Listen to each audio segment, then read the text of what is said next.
Le sceptre à la main, ou main de justice, est l'un des regalia les plus symboliques de la royauté française. Ses représentations sont nombreuses, surtout après la fin du Moyen-Âge. Intégrée aux armoiries, sur les décorations des églises royales ou encore sur les tableaux officiels des rois de France, elle est un élément indissociable du pouvoir royal. Remise à la main gauche du roi, juste après le sceptre, elle fait partie des symboles importants du sacre. Cet insigne du pouvoir royal se serait affirmé peu à peu dans le royaume de France du XIIIe au XVe siècle, en même temps que se renforce l'État naissant.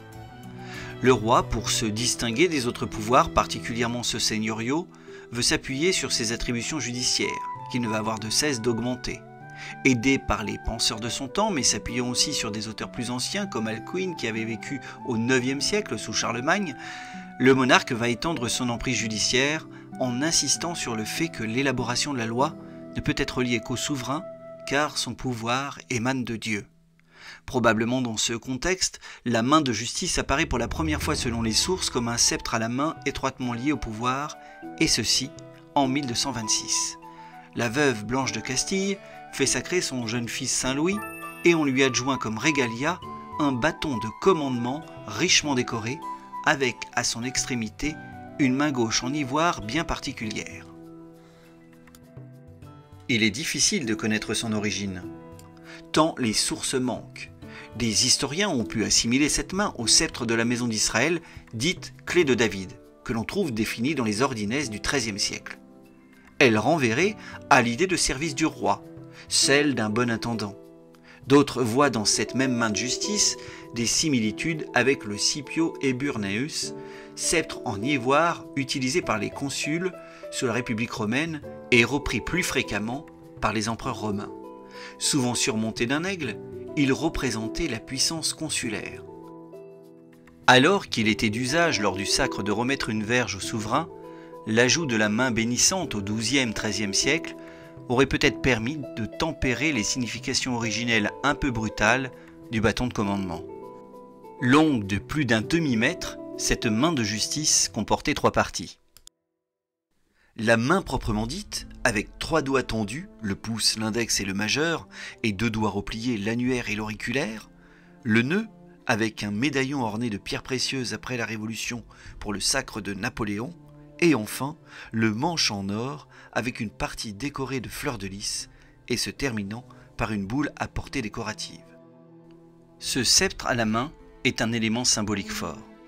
Il fait du roi la source de toute justice, et à ce titre, le monarque peut s'intéresser et juger tout procès pénal intenté dans son royaume, le plus souvent si celui-ci a fait l'objet d'une requête.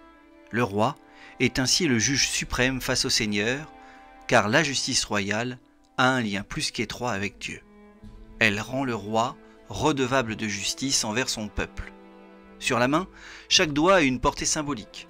Le pouce représente le roi, l'index, la raison, le majeur, la charité. Quant à l'annulaire et à l'auriculaire, il s'agit de la foi catholique.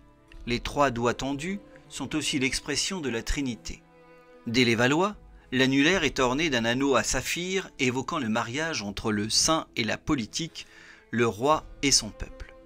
Ce sceptre de main conforte les légistes du XIVe siècle qui font du roi de France toute forme de justice et fontaine de justice.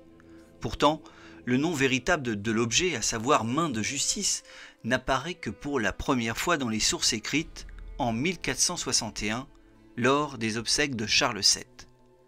Le symbole de la main de justice va tomber en désuétude au fur et à mesure de la contestation de la monarchie absolue, puis de la monarchie constitutionnelle. En moins d'un demi-siècle, avec les progrès des idées des Lumières, prônant la séparation des 3 pouvoirs, avec les réticences plus vives des parlements en particulier sous Louis XV, et enfin sous la Révolution française, le pouvoir judiciaire suprême du roi est de plus en plus malmené, et placé au second plan dans la Constitution de 1791. Après la prise des Tuileries, le 10 août 1792, la main de justice n'a plus lieu d'être, et elle est détruite. En 1804, pourtant, l'orfèvre de Napoléon Biennet est chargé de la reproduire pour le sacre de l'empereur, d'après des gravures anciennes pour s'approcher le plus exactement du modèle initial. Encore utilisée sous la Restauration et le Second Empire, la main de justice disparaît presque définitivement des institutions françaises sous la Troisième République.